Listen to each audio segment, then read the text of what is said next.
ایک کلیش بظاہر حماس اور اسرائیل کے درمیان 7 اکتوبر 1923 کو اس کا اسٹارٹ ہوا، اور اس میں کچھ اسرائیلی تقریباً 250 کے قریب قیدی بنائے گئے، اور ایک شدید قسم کی ایک کامیابی، بہت طاقتور کامیابی حماس نے حاصل کی۔ اس پر اسرائیلی جو ہے وہ سیخپا ہوئے، نتنیاہو بہت پریشان ہوا، اور وہ مغرور تو تھا ہی، اور اس کے ساتھ غصہ بھی شامل ہو تو اس کی حرکتیں غیر طبیعی ہوتی ہیں۔ انہوں نے اپنے لیے اہداف معین کیے تھے کہ ہم ان اہداف کو حاصل کریں گے۔ نمبر 1 یہ کہ اب ہم اپنے قیدیوں کو چھڑائیں گے، سب کے سب۔ نمبر 2 یہ کہ حماس کی لیڈرشپ کو ختم کریں گے، حماس کو لڑنے کے قابل نہیں رکھیں گے، سب کو ماریں گے۔ نمبر 3 یہ کہ ان کی حکومت ختم ہو جائے گی یہاں سے، یعنی حماس ہمیشہ کے لیے ختم۔ آپ اس سے اندازہ لگائیں کہ ان تینوں اہداف میں سے کوئی ایک ہدف کو بھی نہ پا سکا، کسی ایک ہدف میں بھی اسے کامیابی حاصل نہیں ہوئی۔ یہ اس کی رسوائی اور شکست ہے، بدترین شکست۔ البتہ اس جنگ میں ظاہر ہے کہ فلسطینیوں کی حمایت میں جو لوگ سامنے آئے وہ بہت محدود پیمانے پر مسلمان سامنے آئے، اور یہ ایک طرح سے چھلنی میں چھنے گئے مسلمان اس واقعے کے اندر کہ کس ورژن کا اسلام اس وقت مظلوموں کا کام آتا ہے اور ظالمین کے خلاف کھڑا رہتا ہے، اور کون سا ورژن ایسا ہے کہ جو اپنے مفاد کے پیچھے ہے اور اس میں ظالم اور مظلوم کی حمایت اور ظالم کی خلاف ورزی کا کوئی اس کے اتنی اہمیت نہیں ہے۔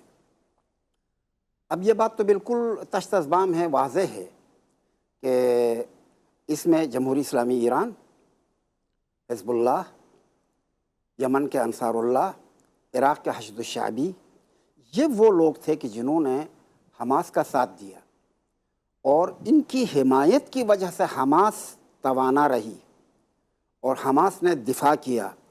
حماس آخر وقت تک، ابھی تک، یعنی آخر وقت تک ان میں کوئی کمی نہیں آئی، کوئی کمزوری نہیں آئی۔ گو کہ اس نے یعنی حماس کو بہت بڑا نقصان ہوا، یعنی مالی اعتبار سے بہت بڑا نقصان ہوا، بہت ساری جانیں بھی چلی گئی، اور اسرائیلیوں نے ملیامیٹ کر دیا تقریباً حماس کے ایریے کو، یہ سب کچھ کر دیا۔ لیکن آخر امر میں اسرائیلیوں کے ہاتھ میں آیا کیا؟ خوب غور کریں۔ جو بظاہر اسرائیل کی کامیابیاں ہیں وہ چند چیزیں ہیں۔ مثلا اسماعیل ہنیہ کا قتل اسرائیل کامیابی سمجھتا ہے، اور اسی طرح یحییٰ سنوار کا قتل اسرائیل کامیابی سمجھتا ہے۔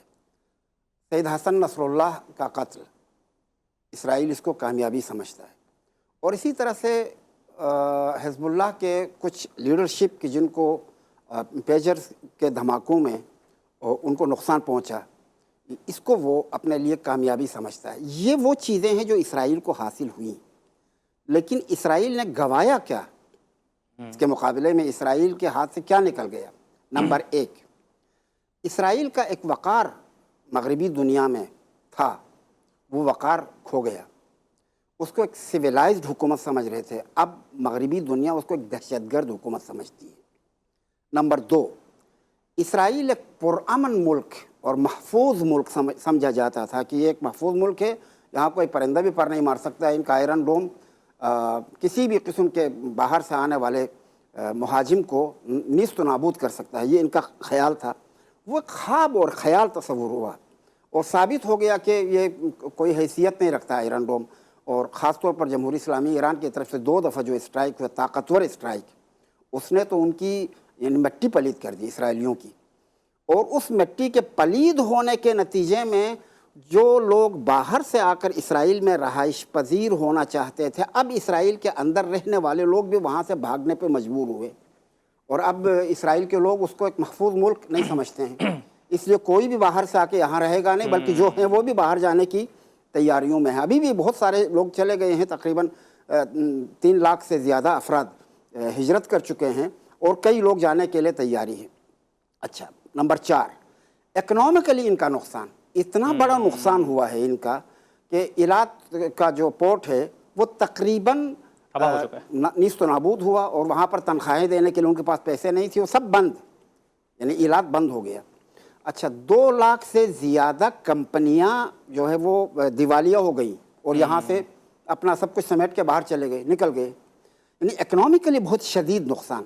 یہ نقصانات اسرائیل کو حاصل ہوئے۔ اب اس کے بعد یعنی اس سیز فائر کے بعد اسرائیل کے ہاتھ میں آئے گا کیا؟